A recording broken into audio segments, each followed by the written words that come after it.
நமக்கு தமிழர்களுக்கு எல்லாமே ரொம்ப மிகையாக தான் நம்ம பேசி பழகிட்டோம். நான் ஒரு 4-5 வருஷத்துக்கு முன்னாடி மலேசியாவுக்கு போனேன். அங்கே கிட்டத்தட்ட ஒரு 300-400 பேர் இருந்தாங்க. அங்கே என்னை இன்ட்ரடியூஸ் பண்ணவர் என்னை அறிமுகப்படுத்தினவர் நீங்கள் எப்போ வேணாலும் திருவண்ணாமலைக்கு போகலாம், எந்த நேரத்தில் வேணாலும் பவா வீட்டுக்கு போய் கதவை தட்டலாம். அநேகமாக அவர் வீட்டுக்கு கதவே இல்லைன்னு நினைக்கிறேன். அந்த மேடம் கூட கேட்டாங்க, உங்கள் வீட்டுக்கு இப்போ கதவை போட்டிங்களா சார்.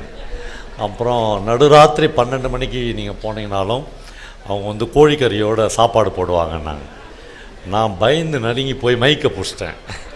என்னென்னா, இந்த மலேசியாவிலேருந்து நடுராத்திரி 12 மணிக்கு 2 ட்ராவலர்ஸ் பஸ் எங்கள் வீட்டுக்கு முன்னாடி நின்று ஒரு 120 பேர் இறங்கி சார் எப்போ போனாலும் கோழிக்கறியில் சோறு போடுவீங்கன்னீங்களே, அதெல்லாம் பொய்யா சார் அப்படின்னு கேட்டாங்கன்னா, நம்ம என்னடா பண்ணுறது, நடு வீட்டில் தூக்க மாட்டேன்னு தான் சாகணும் அப்படின்ற முடிவுக்கு வந்தேன். அதெல்லாம் இல்லை, ஒன்றும் இல்லை.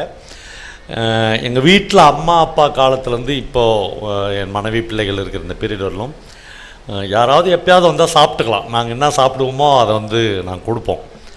பெரும்பாலும் நாங்கள் நல்லா சாப்பிடுவோம், அதனால் நல்லா சாப்பிட்டவங்க நண்பர்கள். இவங்க இந்த எழுத்தாளர்களுக்கு எல்லாமே ரொம்ப மிகை தான். அவங்க ஒரு அழகான பெண் அப்படின்னு சொல்ல மாட்டாங்க, ஒரு பேரழகான பெண் அப்படின்வாங்க. அந்த மாதிரி பவா வீட்டுக்கு போனால் 365 நாளும் இப்போது ராத்திரி 12 மணி ஆனாலும் 2 மணி ஆனாலும் கோழிக்கறி சாப்பாடு கிடைக்குன்னா, நாங்கள் நம்ம கோழி பண்ணை நடத்துகிற மாதிரியும் எந்த நேரமும் கோழி அப்படிலாம் ஒன்றுமே கிடையாது. நண்பர்களே, எனக்கு ரொம்ப சந்தோஷமாக இருக்குது. என்னென்னா, நிறைய புத்தக கண்காட்சிகள், நிறைய கூட்டங்களுக்கு பேச வேண்டிய நிர்பந்தம் வந்துச்சு எனக்கு. நான் உண்மையிலேயே இன்றைக்கி ரொம்ப மகிழ்ச்சியாக என் ஒய்ஃப்கிட்ட சொல்லிட்டு வந்தேன், நான் சத்தியமாக இன்னும் ஒரு வாரத்துக்கு எந்த கூட்டத்துக்கும் போய் பேச மாட்டேன் அப்படின்னு. ஏன்னா இந்த பேசுகிறது எனக்கு எப்பயுமே என்னுடைய இயல்பு இல்லை. எழுத்தாளர் பேசவே கூடாது அப்படின்னு திரும்ப திரும்ப பல ரைட்டர்ஸ் சொல்லியிருக்காங்க. அவன் பேச ஆரம்பிச்சிட்டான்னா அவன் தன்னுடைய மன நுட்பத்தெல்லாம் இழந்துருவான். அந்த எதிரில் நின்று கைத்தட்டுறாங்கல்ல, அது பயங்கர போதை அவனுக்கு. அந்த போதையில் தன்னை இழந்துருவான், அப்புறம் எழுத்தை மறந்துடுவான் அப்படின்னாங்க. எனக்கு அந்த பயம் வந்துடுச்சு, நம்ம எழுத்தை மறந்துனே இருக்கோம், இங்கே போயும் பேசக்கூடாது சொல்லுவாங்க எல்லாம். சார் நீங்கள் பேசினா அப்படின்னாங்கன்னா நம்ம டக்குன்னு அதில் விழுந்துருவோம். அப்படி விழவே கூடாது. இல்லைங்க, நான் பேசுகிறதுக்குன்னு ஆட்கள்லாம் இருக்காங்க, அவங்க வருவாங்க, நான் போய் எழுதுறாங்க அப்படின்னு திரும்பி போயிடணும். எனக்கு ஒரு 6-7 வருஷத்துக்கு முன்னாடி இதே மாதிரியான ஒரு வெயில் காலத்தில் ஜெயகாந்தன் இறந்துட்டார். ஜெயகாந்தன் இறந்துட்டாருன்ற செய்தி கேட்ட உடனே ஒரு கார் பிடிச்சி எங்கள் வீட்டில் நான் என் ஒய்ஃப்லாம் அவரை பார்க்க போனோம். அப்போ வீட்டிலேருந்து உடனே எடுத்துன்னு போயிட்டாங்க பெசன்ட் நகர் சுடுகாட்டுக்கு அப்படின்னாங்க. அவசர அவசரமாக பெசன்ட் நகர் சுடுகாட்டுக்கு போனோம். போனால் இந்த தகன மேடையில் அவரை படுக்க வச்சுருந்தாங்க. நான் நீங்கள் எவ்வளோ பேர் பார்த்துருப்பீங்க, இங்கே இருக்கிற 50 வயதுக்கு மேற்பட்டவங்களாம் அவரை மேடையில் பார்த்துருப்பீங்க. ஒரு சிங்கம் கர்ஜிக்கிற மாதிரி கர்ஜிப்பார் ஜெயகாந்தன். அது ஆள் ஹைட்டு அப்படியே கம்பீரமாக இருக்கணும் அதெல்லாம் கிடையாது. அவன் என்னவா விஸ்வரூபம் எடுக்கிறான்றது தான் ரொம்ப முக்கியம்.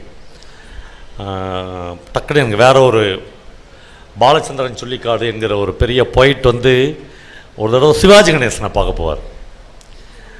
அவன் கூட கூட்டின்னு போன ராஜீவ்நாத் அப்படின்ற ஒரு டைரக்டர் இவர் எங்கள் கேரளாவுடைய பெரிய பொயிட், பெரிய கவிஞன் அப்படின்னு சொல்லுவார். சொன்னோடனே சிவாஜி அது வரலும் ஒரு சோஃபாவில் உட்காந்துப்பார்.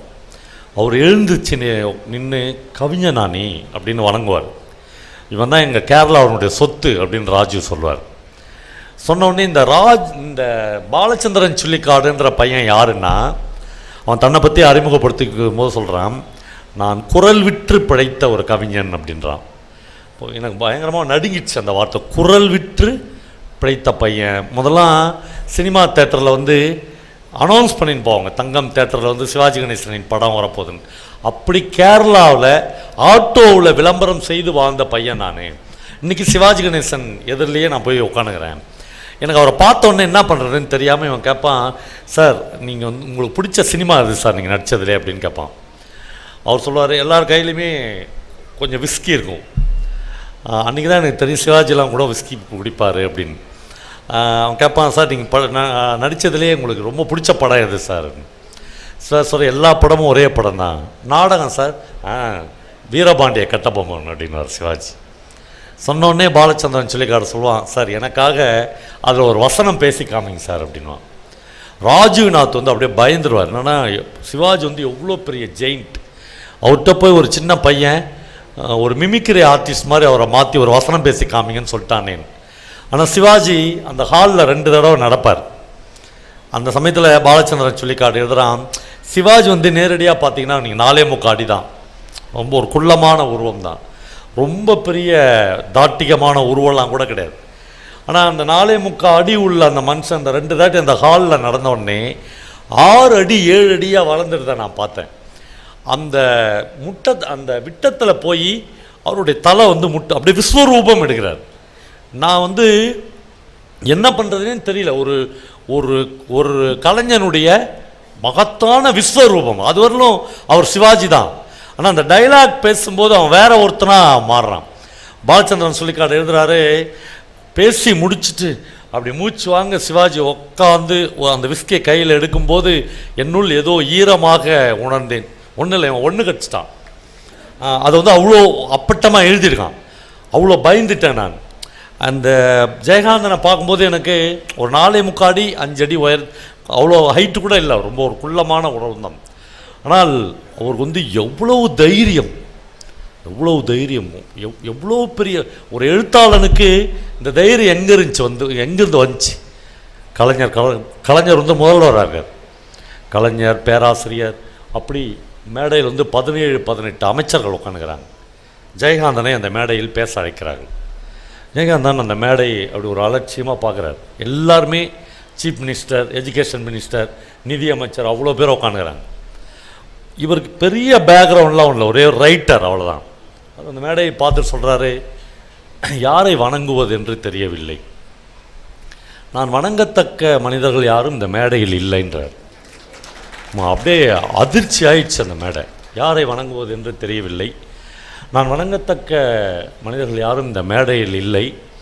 ஆனால் ஒரு பொது இடத்தில் ஒரு மனிதனை இன்னொரு மனிதன் வணங்க தவறிவிட்டான் என்கிற செய்தி வரலாற்றின் காதுகளுக்கு போய்விடக்கூடாதே என்பதற்காக மட்டும் இந்த மேடையை நான் வணங்குகிறேன் அப்படின்னு சொல்கிறார்.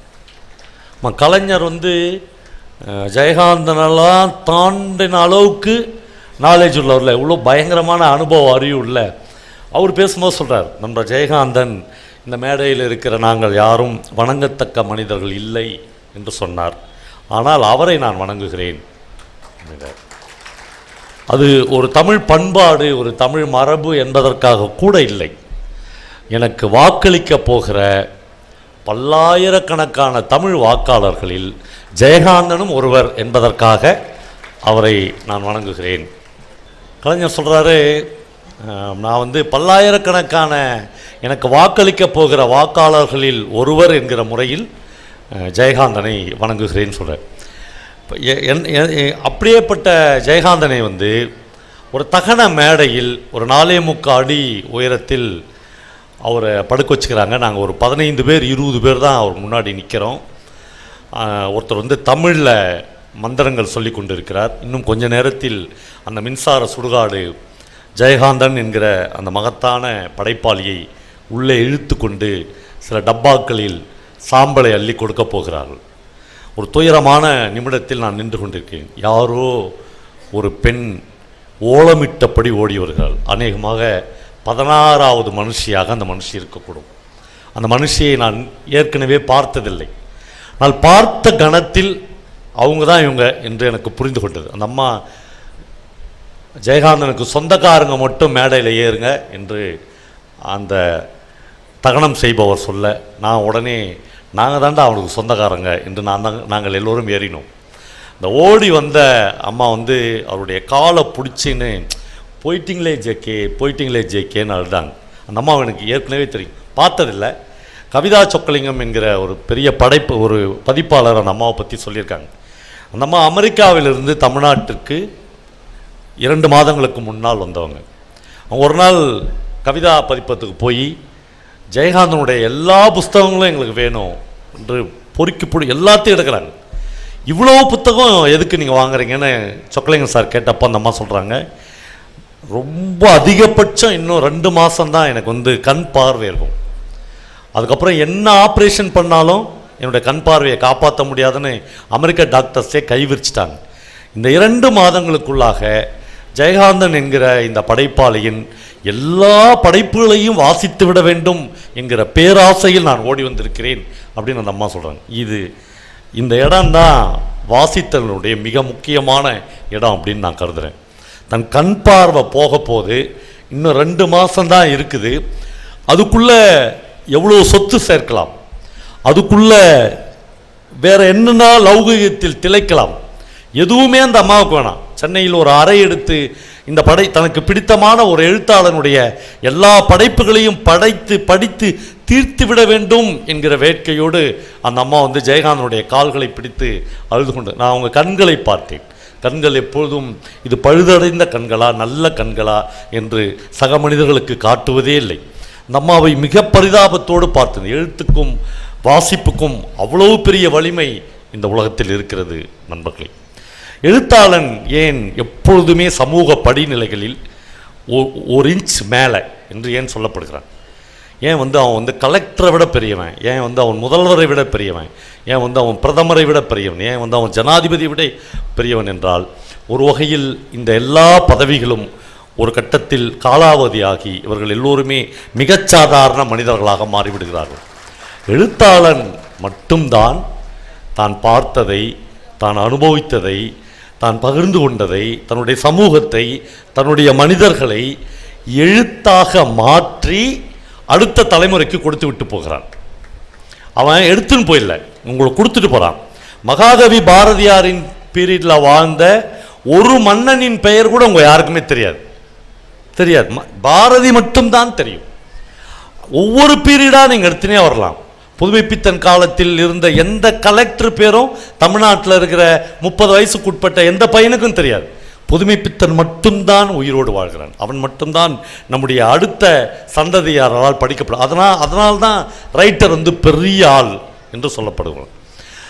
எழுத்தாளன் மறுபடியும் தர்க்கத்தை ஒரு சமூகத்தில் உருவாக்கி கொண்டே இருக்கிறான். ஒரு சமூகத்தின் அமைதியை அவன் ஒரு வகையில் குலைக்கிறான்.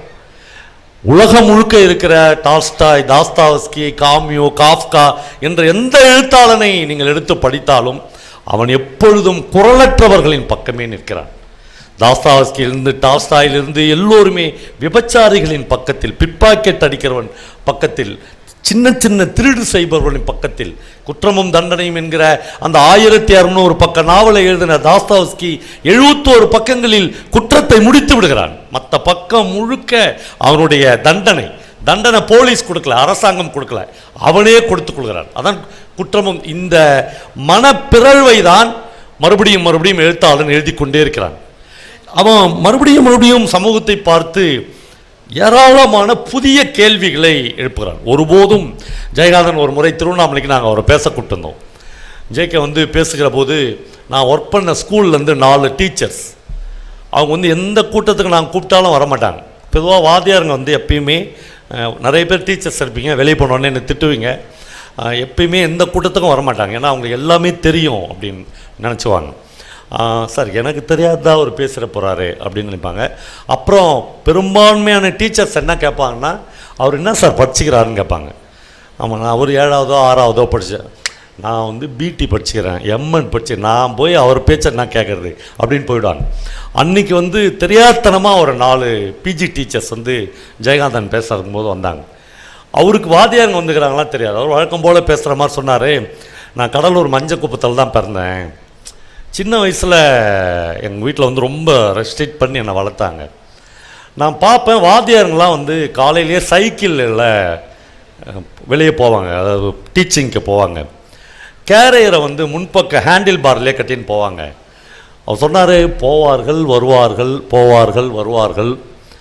ஒரு நாள் ரிட்டையர்ட் ஆகிட்டு விடுவார்கள், இன்னொரு நாள் செத்து போவார்கள், இவர்களில் ஒருவனாகவா நான் மாறப்போகிறேன் என்று நினைத்து ஒருபோதும் என் வாழ்க்கையில் வாத்தியாரா மட்டும் இல்லை, படிக்கவே கூடாது என்று முடிவெடுத்தேன். ஸ்கூலில் போய் படிக்கக்கூடாது, ரைட். அப்போ எப்போ படிக்கணும்? இன்றைக்கு வரையிலும் ஜெயகாந்தன் வந்து ஏராளமான புத்தகங்களை 7வது 8வது கூட படிக்காத ஜெயகாந்தன் ஆங்கிலத்திலிருந்து தமிழில் மொழிபெயர்த்திருக்கிறார். அது என்னன்னா, அவர் சொல்கிறாரு, கல்வி என்பது சந்தோஷத்தை தரக்கூடியது. நான் சந்தோஷத்தை தரக்கூடிய என்னுடைய கல்வியை நான் என் வீட்டில் இருந்து படித்துக்கொண்டேன். நிறைய பேர் அவர் வீட்டில் வந்து கேட்பாங்களாம், நீங்கள் எதுக்கு ராத்திரிலாம் லைட் போட்டு படிச்சுங்கிற? அவருக்கு என்ன சொல்கிறதுன்னு தெரியாதாம். இன்க்ரிமெண்ட் ஏதாவது கொடுப்பாங்களா அப்படின்னு கேட்பாராம். ஆமாம், நான் வந்து புலவருக்கு பரீட்சை எழுத போகிறேன் அப்படின்னா எல்லாரும் எந்த புலவருக்கும் நான் பரீட்சை எழுதலை. இப்படித்தான் வாசிப்பு என்பது வந்து மனிதர்களுக்குள்ளாக ஒரு மிக சந்தோஷத்தை தருவதற்காக தொடங்கப்படுவது. நீங்கள் கேட்கலாம், சார் எதுக்கு சார் இந்த புத்தக கண்காட்சி? இப்போ நாங்கள் தான் கல்வியினுடைய புத்தகங்கள்லாம் படிச்சுட்டு தானே வந்துக்கிறோம். எங்களுக்கு புதுசாக இந்த புத்தகங்கள் என்ன சொல்ல போகுது? நண்பர்களே, நம்ம எல்லாருக்கும் தெரியும், இங்கே இருக்கிற எல்லோருக்குமே நமக்கு கொடுக்கப்பட்டு இருக்கிறது ஒரு ஜீவிதம், ஒரு வாழ்க்கை. ஒரு புத்தகத்தை படிக்கிற போது மட்டும்தான் நீங்கள் நீங்கள் வாழ விரும்புகிற இன்னொரு வாழ்க்கையை நீங்கள் வாழ்கிறீர்கள். நீங்கள் 10 புத்தகத்தை படிக்கிறீர்கள் என்றால் 10 பேருடைய வாழ்க்கையை நீங்கள் வாழ்ந்திருக்கிறீர்கள். இல்லை என்றால் உங்களுக்கு ஒரே ஒரு வாழ்க்கை தான். எனக்கு வந்து மலையாளத்தில் ரொம்ப பிடித்தமான ஒரு எழுத்தாளர் உண்டு. அவர் பேர் சந்தோஷ் எச்சிக்கானம். அவர் வந்து ஒரு கதையை எப்படி ஆரம்பிக்கிறார். ஒரு தவளை, ஒரு சாதாரண நம்ம கிராமத்தில் இருக்கிற ஒரு தவளை அப்படின்னு நம்ம தத்தி தத்தி ஒரு பாழும் கிணற்றுக்கு மேலே வருது ஒரு சாயங்காலத்தில். திடீர்னு தன்னுடைய வாயை திறந்து ஒரு பாம்பு வந்து அந்த தவளையை முழுங்க போகிறது. முழுங்குகிற நேரத்தில் தவளை எகிரி அந்த கிணத்துல குதிக்குது. குதிக்கிற போது தான் அது உணர்ந்து தான் கூடையே இன்னொரு பொருளும் 2 பேருமே குதிச்சிட்டாங்க. பாம்பும் தவளையும் இப்போ கிணத்துக்குள்ளே இருக்குது. 2மே கிணத்தை சுற்றி பார்க்குறாங்க. கிணத்துல சுத்தமாக தண்ணி இல்லை, 2மே உள்ளே குச்சிடுச்சு. இப்போ பாம்பு பயங்கர மகிழ்ச்சி ஆயிடுச்சு. தவளை வந்து தப்பிக்கவே முடியாது. அது வந்து தன்னுடைய வாயை திறந்து தவளையை முழுங்க போகுது. போன உடனே தவளை வந்து பேச ஆரம்பிக்குது. பிரதர் கொஞ்சம் இருங்க. பாம்புக்கு ஒன்றும் புரியல, என்னடா இது, நம்ம வந்து நமக்கான இறை அது, இதுன்னா நம்மகிட்ட பேசுது. அது சொல்கிற ஒன்றும் இல்லை, சரி இப்போ நீ என்னை சாப்பிட்ற, ரொம்ப பசிக்குதா? ஆமாம், கொலை வெறியில் இருக்கிறேன், நீ சாப்பிட்ற. சாப்பிட்ட பிறகு பாம்பு யோசிக்கு, சாப்பிட்ட பிறகுண்ணா நீ எப்படி மேலே ஏறி போவ? பாம்பு யோசிக்குது. தவளை சொல்லுது, இந்த கிணத்துக்குள்ளே இருக்கிற பரப்பளவுக்குதில்ல, அதில் நம்ம 2 உயிரினங்கள் தாங்கிற. என்னையே நீ சாப்பிட்டுட்டுனா ஒரு வெறுமை வரும் இந்த கிணத்துக்குள்ளே. அந்த வெறுமைக்குதில்ல, அது வந்து 10 தடவை நீ செத்துருவேன், தற்கொலை பண்ணின்னு செத்துருவேன். உனக்கு இருக்கிற ஒரே பேச்சு துணை நான் தான், ஒரே ஆதுரம் நான். நீங்கள் இந்த கதையை நுட்பமாக கவனிச்சிங்கன்னா இது பாம்பு தவளை கதை இல்லைன்னு நீ கண்டுபிடிச்சிடலாம். சொல்லுதா? சரி, அப்போ என்ன பண்ணணும் அப்படின்னு அந்த பாம்பு கேட்குது. நம்ம 2 பேரும் பேசினுக்கலாம், இதெல்லாம் வந்து இயற்கைக்கு விரோதமான விஷயம், அதெல்லாம் முடியாது. நான் சரி சாப்பிட்டுட்டுனா சாப்பிடு, தன்னந்தனியாக இருப்பேன், மேலே ஏறி போக முடியாது, இன்னும் 2 நாளில் நீ செத்துருவேன். அப்போ நான் எப்படி வாழறது? பாம்பு கேட்குது, நான் எப்படி வாழறது? தவளை சொல்லுது, இப்போனா நீ வந்து நான் வெஜிடேரியன் ஏதோ சுப்ரீம் கோர்ட்டில் ஆர்டராக போட்டுக்கிறாங்க, அதெல்லாம் ஒன்றும் கிடையாது, இதெல்லாம் நம்மளுக்கு நாமளே உருவாக்கிக்கிது. இதோ இதில் எவ்வளோ தவளை, இந்த கிணத்துக்குள்ளே எவ்வளோ செத்த அழுக்கு இது எல்லாம், அதெல்லாம் சாப்பிட்டுன்னு வாழு.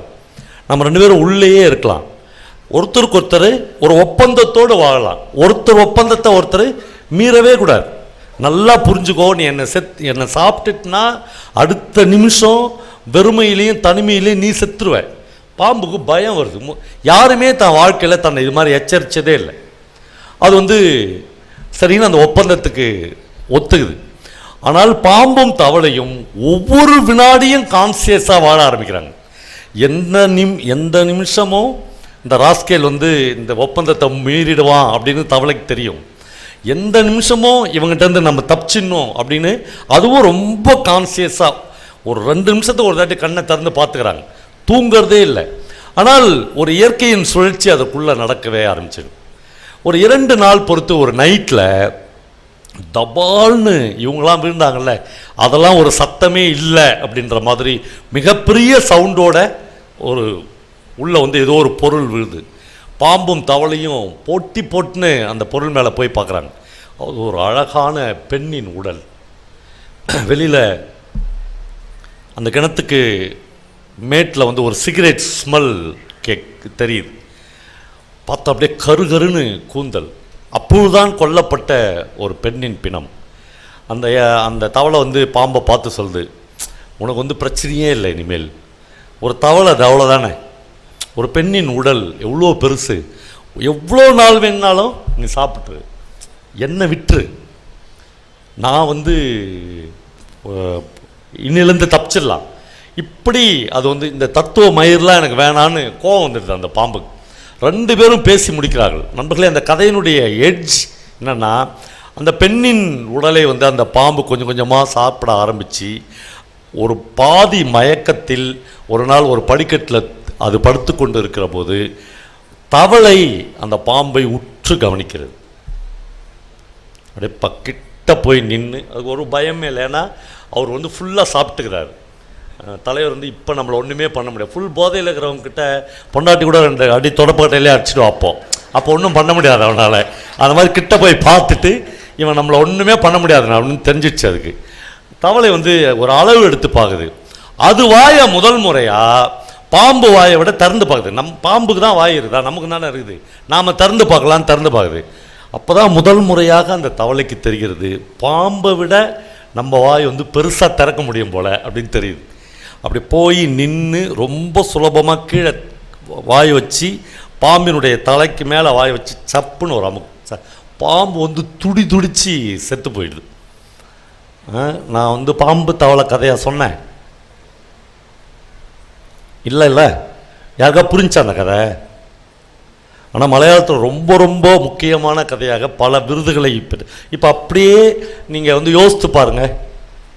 அந்த தவளையை வந்து ஒரு பெண்ணாக உருவகப்படுத்தி பாருங்கள். ஒரு ஒரு பெண் வந்து ஒரு ஆண்கிட்ட என்னை அடித்து சாவடிச்சிட்டுனா நீ எப்படா கஞ்சிக்கு லாட்டரி அடிப்படான்றல்ல, அதுலேருந்து டைலாக் வந்து நீங்கள் எடுத்துக்கலாம். எழுத்தாளர்கள் வந்து எப்பயுமே நேரடியாக மனித துயரத்தை சொல்லணும்னு அவசியமே இல்லை.